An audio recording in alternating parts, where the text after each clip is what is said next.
નમસ્કાર મિત્રો, મેથ્સ રીઝનિંગના પીવાયક્યુની અંદર આજે આપણે વર્ગમૂળ અને ઘનમૂળ, તો અહીંયા ઘનમૂળનો જે છે એક્ઝામ્પલ એક સરસ મજાનો પૂછાયો છે.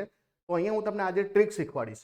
તો જુઓ, 5,71,787 એટલે કે 5,71,787 નું ઘનમૂળ શોધવાનું થાય. હવે આવડું મોટું ઘનમૂળ આપણને આવડે કેવી રીતે? તો પહેલા જુઓ, ઘનમૂળ આપણને 1 થી 10 સુધી આવડતા હોય તો 1 નો ઘન 1, 2 નો ઘન 8, 3 નો ઘન 27, તો આપણે આવી રીતે લખી શકીએ. બીજી એક ખાસ બાબત છે ઘનમૂળની અંદર કે ઘનમૂળમાં જુઓ કે બે જ આંકડા એવા છે, 2 અને 3, બરાબર. 2 ની સામે 8 લખો અને 3 ની સામે 7 લખો. એનો મતલબ કે 2 નો ઘન કરશો તો જે છેલ્લો આંકડો આવશે એ 8 આવશે. 8 નો ઘન કરશો એટલે છેલ્લો આંકડો 2 આવશે, તો બંને ઇન્ટરચેન્જ થશે. 3 નો ઘન કરો તો 27 એટલે કે 3 માં યુનિટ ડિજિટ 7 આવશે અને 7 નો ઘન કરશો તો યુનિટ ડિજિટ 3 આવશે.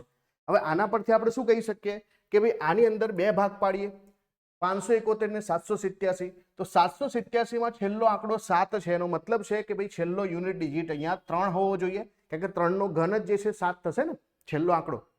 હવે જુઓ, આગળનો આંકડો છે 571. 571 કોની વચ્ચે આવે છે? કોના ઘન વચ્ચે આવે છે? તો જો 7 નો ઘન 343 છે, 8 નો ઘન 512 છે, 9 નો ઘન 729 છે, એટલે કે 8 અને 9 વચ્ચે આવે. હવે જુઓ, 571 જે છે 8 અને 9 વચ્ચે આવે છે, એનો મતલબ કે અહીંયા આપણે 8 લખીશું, એટલે કે ટોટલ જે છે અહીંયા આપણને મળી ગયું છે કે આ જે છે એકચ્યુઅલી 83 જે છે એનો ઘન છે, એટલે કે એનું ઘનમૂળ જે છે 83 આવે છે. હવે આવી રીતે તમે કોઈ પણ રકમ લખીને જે છે અહીંયા આ જે છે ટ્રાય કરો, 1 નો ઘન, 2 નો ઘન અને છેલ્લે જે છે યુનિટ ડિજિટ પરથી કરી શકો છો.